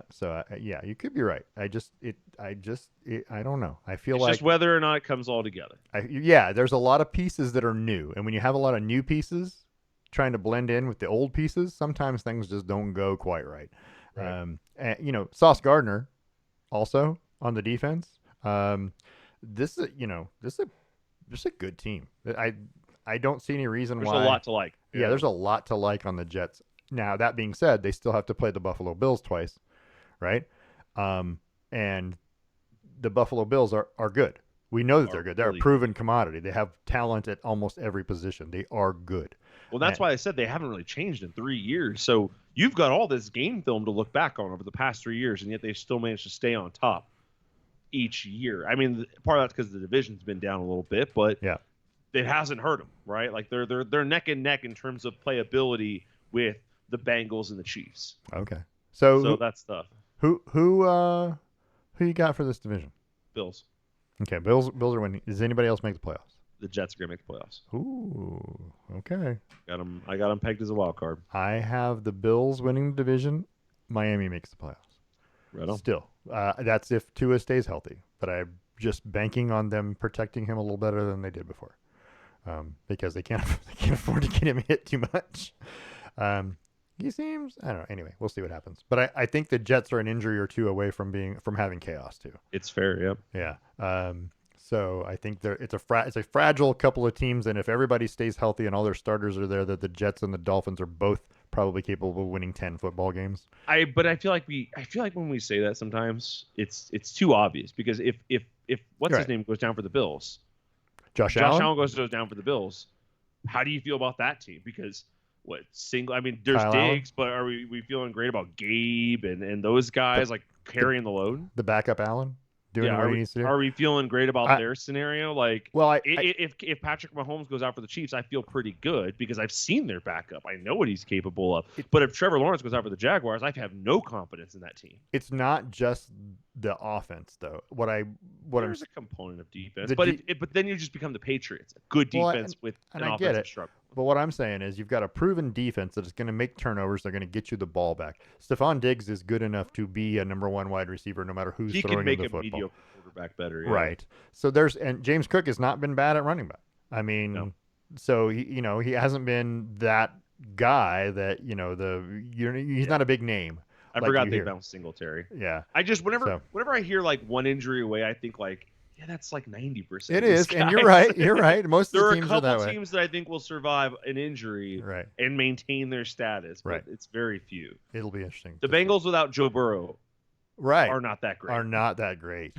You're right. That is exactly right. Let's talk about the AFC North since we're talking about Joe Burrow. Okay. Obviously, we have Joe Burrow, who may or may not be ready to play football. We don't know how good Lamar Jackson, who is ready to play football. I like Lamar Jackson. I like the way he plays. You have Deshaun Watson, the poor man's Lamar Jackson. I don't know. I don't know if that's true. I just say that. So, and we have Kenny Pickett. We have Kenny mother flipping Pickett. I don't know about Kenny Pickett and the Steelers. They do have Najee Harris, and that's, you can't discount that. But I feel like the Cleveland Browns, if they get mediocre to good play out of Deshaun Watson, are better than the Steelers. Right. I feel like the Ravens are already better than the Steelers, and I feel like the Bengals are better than the Steelers with Joe Burrow. Yeah. So I feel like the Steelers are already last in my book, right? Yes. Last place. Okay. That leads us to what happens with the rest of these players. Who is going to be impactful and helpful moving forward? And I haven't decided on a champion yet. I want to say it's Baltimore. I want to say it's Baltimore over Cincinnati in the worst way. Cincinnati had the Super Bowl appearance last year. They had the AFC Championship appearance. They're going backward step by step, maybe.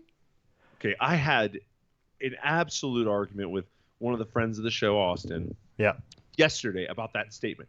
I said that the Bengals had regressed. Yes. And he got all incredulous and was like, they just made the AFC Championship. Yeah. And I'm like, I understand, but they made the Super Bowl the year before. Right. I was like, but it's not just those things. Burrow had a worse year last He year did. He than did. the year before. Right.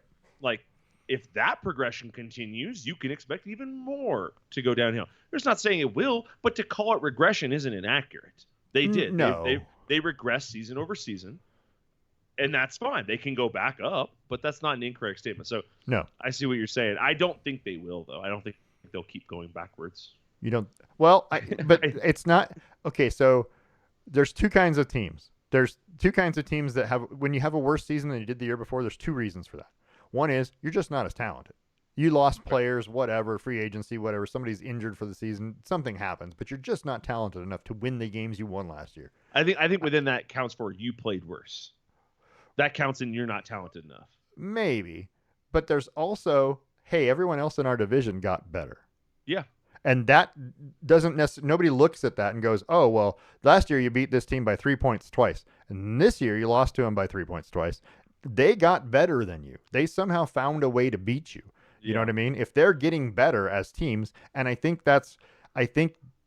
Cleveland, now that we've settled the Baker Mayfield thing and we've got a quarterback there in Cleveland that I don't particularly agree with Deshaun Watson hasn't been suspended for anything ever.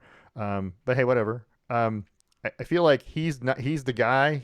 Okay, if he's comes out and plays well, like he can play, like we know he's capable of playing. Cleveland is much better off offensively, right? And they're going to challenge Cincinnati more than they did last year.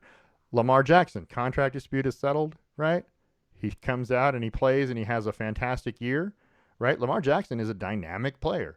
We've already seen that. But I mean, with him, the one thing we know about him is that he'll probably get injured at some point. Well, that's true. It's but not for a whole single season, year. just a couple of games. Yeah, 3 or 4 games. Yeah. But I feel like those three teams might share all of the wins. Does that make sense?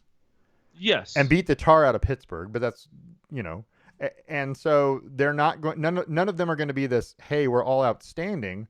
All of a sudden, you've got 3 10-7 teams. Right? That are sharing, and you look at it and you go, oh, well, Cincinnati's not as good as they were. Yeah, they might be as good as they were last year. They're just playing in a tougher division this year. Everything else changed. Right. So I don't know how that's going to play out. I'm picking Baltimore to win the division. I'm picking Cincinnati to win it. And I already got you down. And I'm picking Cincinnati to make the playoffs. And I'm picking Baltimore to make the playoffs. Well, there we go. So we're within a game or two of each other, probably, right? So I think that the Deshaun Watson led Browns are. I have a list here of what I call true unknowns. Yes. Like teams that you're just not sure what the hell you're really going to get this year. Right. They're one of them. Sure. They have enough talent to be great on both sides of the ball. Right. They have enough talent to win this division. Yeah. But I don't know what the hell is going to happen. That's true. And you're right. They're Watson, Nick Chubb, Amari Cooper, Joku at tight end. Okay, yeah, these are some good players. Elijah Moore's even good. These are good players. They've got dudes. They've got playmakers. You still have Myles Garrett. You still have Owusu Koromoa. You've got that's a good defense too. Denzel Ward's questionable start season. We'll see. They've got some great defensive players too. But they're playing in a tough division where the defense is prominent. Baltimore is defensive oriented. Cincinnati is defensive oriented. These teams want to play defense. Makes it really hard for offenses. But if you can run the football in this division and run it effectively, and that's Nick Chubb to a T. I love Nick Chubb as a running back. I think they have a chance. So absolutely. Yeah. I completely agree. Yeah, I would not be surprised if I picked Cincinnati to finish second, if Cincinnati finished third or tied for second with Cleveland. Right. That would not surprise me. Just on talent alone, you'd be like, that kind of makes sense. Yeah, that makes sense. So we'll see. But 2 more divisions. You ready? Yep. Here we go. AFC South. Right? Because everybody loves the AFC South. So last year, we don't really care about the AFC South, I'm going to be honest with you. AFC South, gosh, I can't get the right thing to come up. Just everything I had that was up here is just all out of whack, and my computer said, what are you talking about? Showing, I'm looking at AFC South. Yeah, players. no, that's right, but I've got stats up over here, and they're all freaking out on me. Okay. They're the things that I want to tell you. So last year, the Jacksonville Jaguars made the playoffs from this division at 9-8. Okay, They were mediocre. They won 5 straight to end the season to get to 9-8. So they were the hot team. And yeah, they beat the Chargers in the playoffs. Probably shouldn't have. The Chargers were up in that game pretty big and just laid an egg in the second. The defense just decided to shut down. It's going to be interesting again. I don't think Jacksonville is any better than 9-8. I don't. I think that's as good as they can get. I maybe 10. Okay, I'll 10-7. Okay, that's not significantly better, but we can give them 10 wins. But they had to win 5 straight games at the end of last year, and everybody said, "Oh, well, they're putting it all together." That was great. That was last year. Can they do it again this year? And why did they do that at the end of last year? Why did they all of a sudden decide they were good? Were they putting it all together? Was the schedule favorable? Was it, what's the deal here? Because the rest of the division, the Titans were 7-10, and quite honestly, terrible at times. Right. The Colts were 4-12, and the Texans were 3-13. This is a division where the Colts and the Texans should be 4 wins. You should automatically have 4 wins, and you only had 9 all year. That to me suggests that the rest of the season, there's 4 games against those teams. There's 13 more left. You were 5-8 against the rest of the teams. That's not okay. Yeah. I mean, so I don't think that Jacksonville is great. I think they're an okay football team that will probably win this division again because, quite honestly, it's terrible. Right. Anyway, so if I had to pick a team, I'm going to pick Jacksonville. I don't want to, but I got to pick Jacksonville to win the division again, just on talent alone, unless something crazy happens in Houston or Indianapolis with a brand new rookie quarterback. And I don't think that's going to happen. But you still have Derrick Henry and Ryan Tannehill in Tennessee that you got to contend with. But their offensive outputs. So the other 3 teams, the Tennessee, Indianapolis, and Houston, all had offensive outputs below 300 points last year. Tennessee just happened to win more games because of their defense was better. Yeah. Yeah. So none of them were great offensively. So I don't know. I don't even know what to make of this division because I don't think Tennessee's going to get a ton better. Derrick Henry's getting older. Ryan Tannehill's getting older. Indianapolis has got Anthony Richardson, okay, at starting quarterback. Is that going to be a thing? This is their how many starting quarterback in the last 6 years? Like 6? I don't know. And then Houston starting a rookie. I don't know. I don't think any of the rest of these teams are playoff bound or even really worth talking about unless Tennessee finds a way to put this all together and score some points. But their offense is becoming very predictable. So what do you got? Okay, so the Jacksonville Jaguars are much better than you're giving them credit for. You think so? I absolutely. Okay. The stretch that they went on the back half of the season, leading into the playoffs, Mhm. the continued excellence in the playoffs. They only lost Kansas City by 7 points by a touchdown. All right, they being fair, they only beat the Chargers by 1 point. Mhm. But even looking at their losses earlier in the season, there are some strange kind of ones in there. There were some funky things: 8 points to Philadelphia, a 7-point game to Houston, a 6-point game to New York, a 4-point game to Denver. There's some strange things in there. But once they figured it out, it kind of got tough. Like they got really good really fast. And now they pick up Calvin Ridley. Now they have, Kirk was kind of leading them. Kirk and Ingram were kind of leading them in receiving Christian Kirk, yeah. touches. But now they have Calvin Ridley, who I have no reason to believe has lost the step. He sat out a whole year. He's out a whole year. That's a lot of time to work out. It is. Yes, it is a lot of time to work One out. of two things So, happened: either you watched a lot of TV or you worked out. especially if you tamper a lot, when you say I hey, mean, as soon as I can, I'm going to sign with Jacksonville. So you've moved down to Jacksonville ahead of time and start right? training. It's true. But he's good. Even if he's at 80% while Yeah. he's warming back up, he's still awfully good. Yeah. Okay. So I see them, they were 9-8 last year at the end of the regular season. I see them having 10-11 wins this year. And that's mostly because I don't think Houston is going to be worth a damn.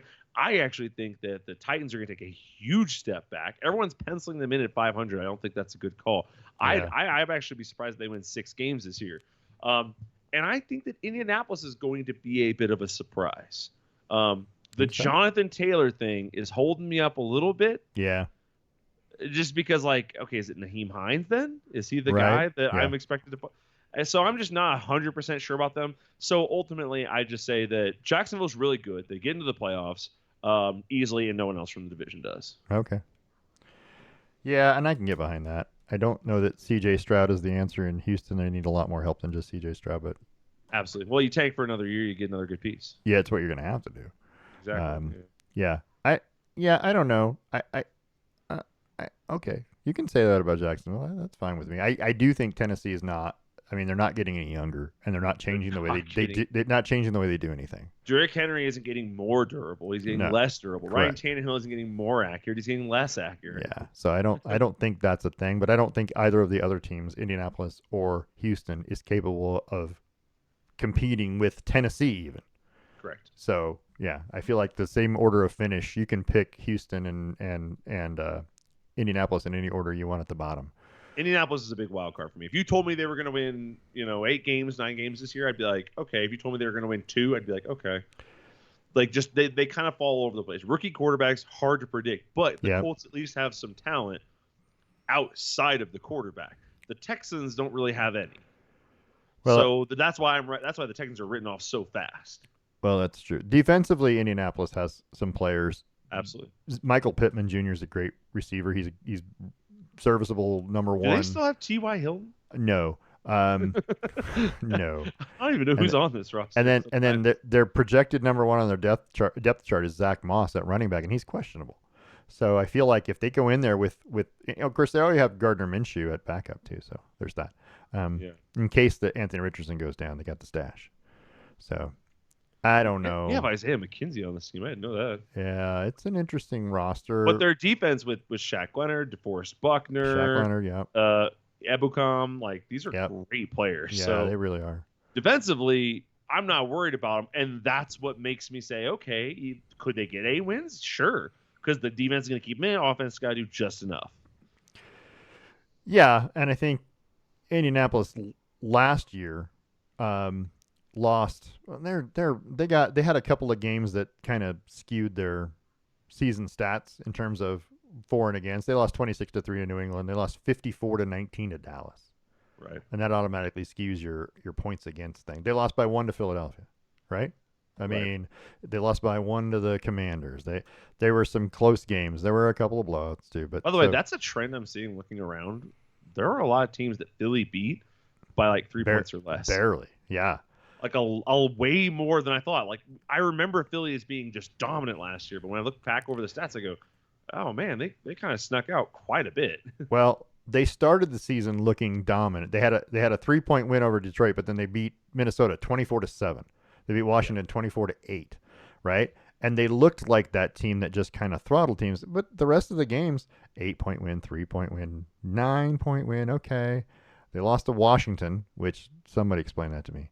Somebody help me with this. They beat Indianapolis by 1, Green Bay by 7, the Bears by 5, the Giants by 6, and lost 2 out of 3 heading down the stretch to Dallas and New Orleans, which is kind of, that was Jalen Hurts getting hurt, right? So Gardner Minshew was the guy.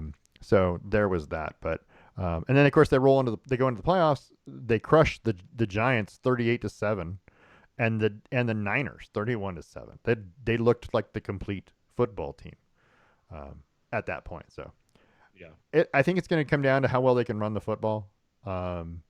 They had 4 different guys last year who led the team in rushing at any point during the season. Led the team in were the high rusher in the game.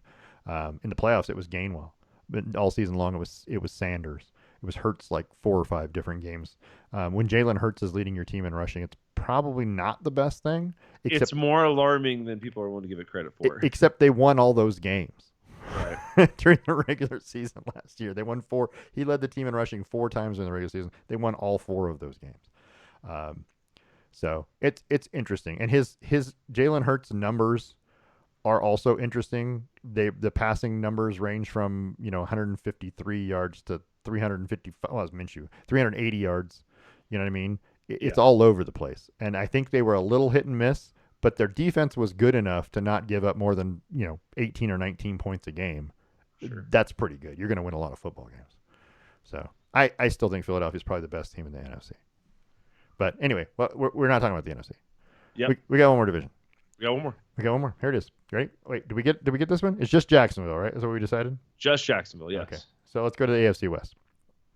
The AFC West, again, loaded. It's got Justin Herbert. It's got Pat Mahomes. It's Patrick. Sorry, I don't want to offend his mom. Patrick Mahomes. It's got Jimmy Garoppolo now, right? Jimmy G, the best looking quarterback in football. It's got it's got Russell Wilson, who we're hoping has a better season than he did last year. Right? Are we not? Some of us more than others. Some of us more than others, but I would just it would be nice to see him have a little bit better. You've got Josh Jacobs back for the Raiders, right? That's a big deal. That contract thing is signed. Chris Jones, on the other hand, for the Chiefs, not signed, right?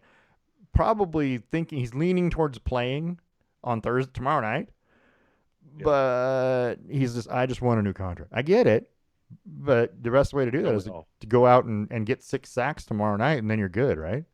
I love when I go to my boss and say, "Listen, I want a new raise. I'm not coming back into work until I get it." I usually don't get to come back to work at all. The problem is, your contract's not guaranteed. My contract's not guaranteed. Well, neither is his. That's what he's arguing for. That's true. And I think it's appropriate that the only fuzzy picture that I managed to pull out of all this was Travis Kelce, who is probably not playing tomorrow night, right? And the betting. Well, hold on now. They said that he's probable. They upgrade him to probable. He was questionable earlier. They've adjusted him a little bit because the news came out that it's just a bone bruise. The betting line. They dropped 2 points when the injury news to Kelce came out. They were a 6.5 point favorite, I think, when the betting line came out, and then when that news hit, all of a sudden they were a 4.5 point favorite against the Lions tomorrow night. So Travis Kelce is a big deal. I mean, he's a huge part of that offense. If you don't have to worry about Travis Kelce, it takes a big load off of everything. I mean, it really does. Because he does everything a wide receiver does, and you can't tackle him. And being fair, Pat Mahomes has missed a game or two, but Travis Kelce hasn't. No, he hasn't. So that'd be interesting. Yeah. Yeah, this division is interesting. It's full of interesting. The Chargers need to take a step forward. They made the playoffs last year. I mean, that was the first step, right? They need to win a playoff game now, right? Otherwise it's just going to be people are going to start wondering, right? So I wouldn't even somebody even on ESPN had the coach on the hot seat already, and I'm like, maybe not the hot seat, but I could see it getting warm. Well, what's happened with them is you've had a couple seasons where it's hinged on something so small. Yep. A field goal, a fourth down, a timeout, blah, blah, blah, blah. And at some point, when games are that close that often, i.e. Nebraska, you start going, right. What's wrong with the coach? Why is the coach not calling the timeout at the right times? Why is he not doing this? Why is he not doing that? Because it's so close that it really can't be a player issue. Right. It's interesting. And at some point in time, the Charger defense has got to come up and play. They got to show up. they got to play the way the offense is capable of playing. For some reason, I mean, I don't even know what it is, but last year the Chargers gave up. It went back to 23. I hate it when it does this crap. I'm telling you, my stats thing just does what it wants. It goes wherever it wants to. Last year they gave up 384 points last year, which was pretty high. It's not the highest in the AFC. There were 3 or 4 teams that gave up 400 points, but they were up there in terms of points given up. They only scored 391, so their point differential is 7, plus 7.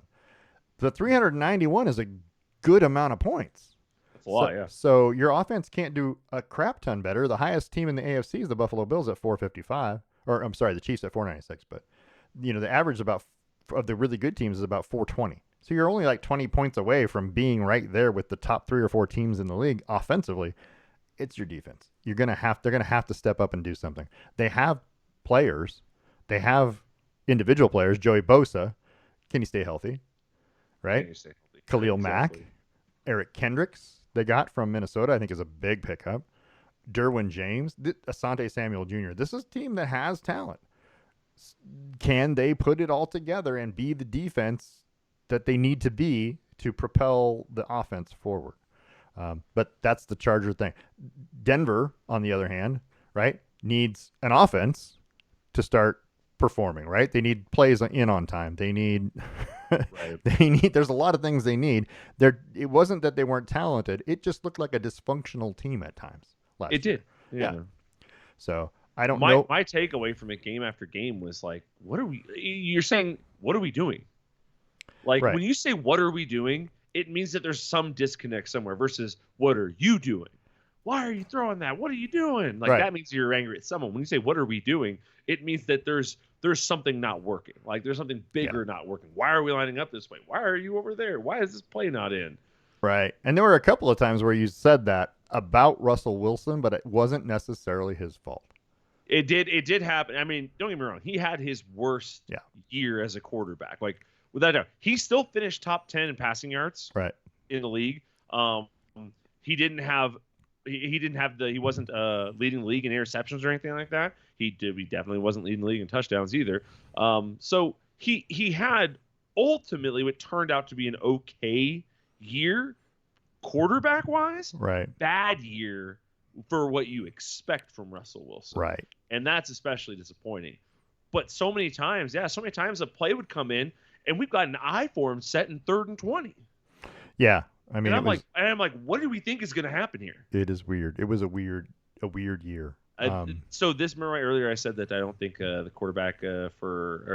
coach for Miami could get out of the way of his own creativity. Yeah. Like, it was clouding him up. I think the same thing happened with Nathaniel Hackett. Nathaniel Hackett, without a doubt, I believe is a great offensive coordinator. He proved that year over year in Green Bay. So we know he can put together an offense. Right. But it just, as the head coach, as the guy making the decisions, the guy making the final say on everything, he just didn't quite have it.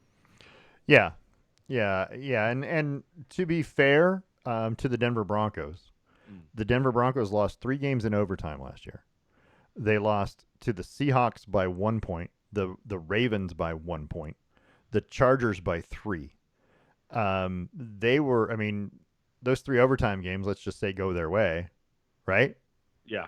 And now you're looking at a 8-9 team that if they win one of those other games and finish 9-8, they're in the conversation for a playoff spot.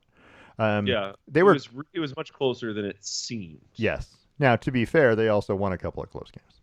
It was so far below expectations. The games were is what happened. And the games were so boring. The games were so badly played. Big defensive games. That Baltimore 10-9 loss. They lost the Jets 16-9. They beat Indianapolis in overtime 12-9. That was the worst game, right? 12-9 in overtime. That was the one when people started throwing their hands up going, why is this on? Right. They lost to San Francisco 11-10. This was happening all year. They beat San Francisco. They beat San Francisco, yeah, 11-10. These games were all so as I love offense. That's why I watch football. You want to watch people score touchdowns. You want big plays. You want exciting. Yeah, I want interceptions and sacks and those things, but I also want teams to score. If they're not scoring, I can go watch the SEC play football. That's fine. And what's crazy is you look over all of their stats game by game by game, and you think, 16 points, 11 points. There's the big game with the Raiders where they had 23. 9 points, 16 points, 9 points, 21 points. And then you get down to Kansas City, Sunday, December 11th. Yep. That was the first game where Nathaniel Hackett wasn't calling plays. Right. Yeah. And boom, 28 points. And then it went down for 15, for 24 and a win. 24 and a win. And then we got smoked by Los Angeles. Yeah. But then they fired him.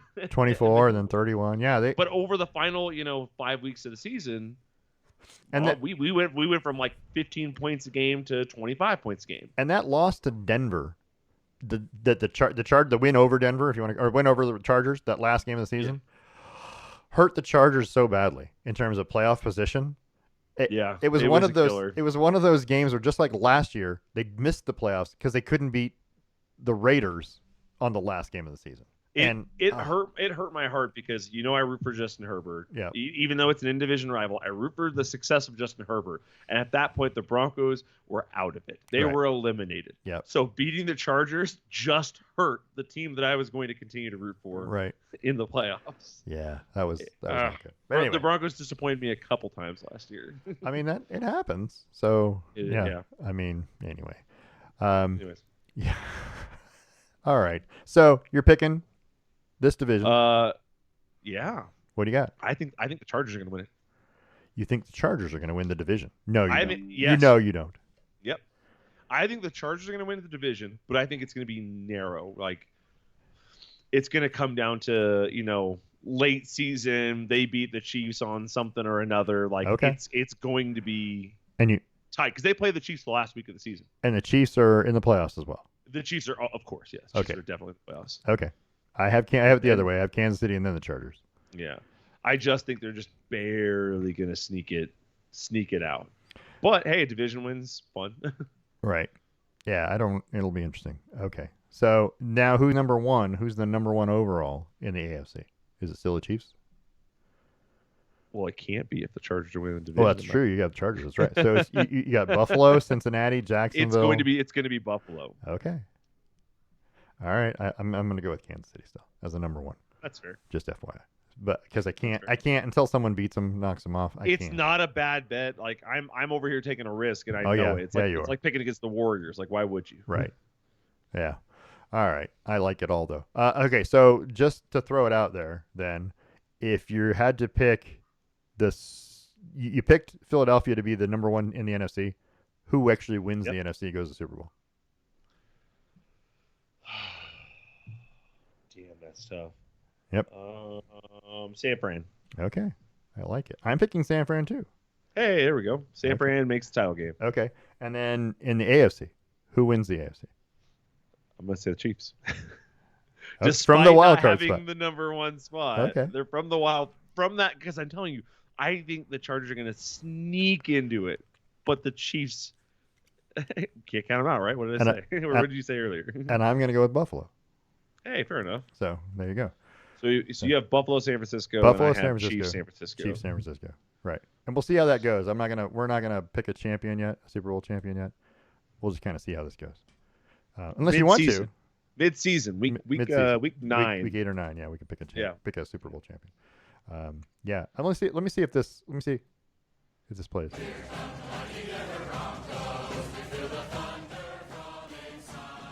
I've heard this.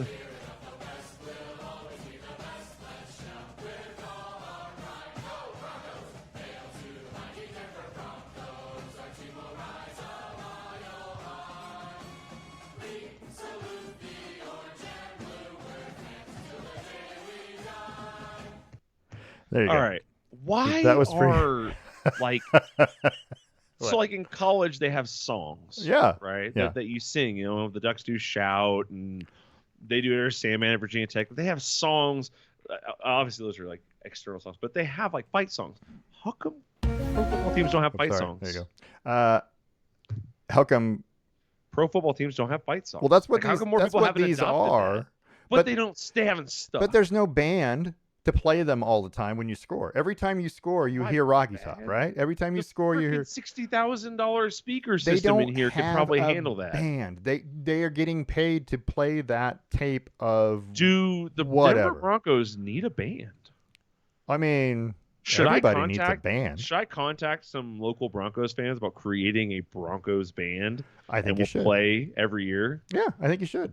And Here come the mighty Broncos. if you can play that and play it, if you play it, you go to what you do is you form the They have band cheerleaders still. and you go to the stadium and you play in the parking lot every game for a year, right? Play before the game, and then you're gonna get invited by somebody. Hey, you guys can play that in the side of the stadium, right?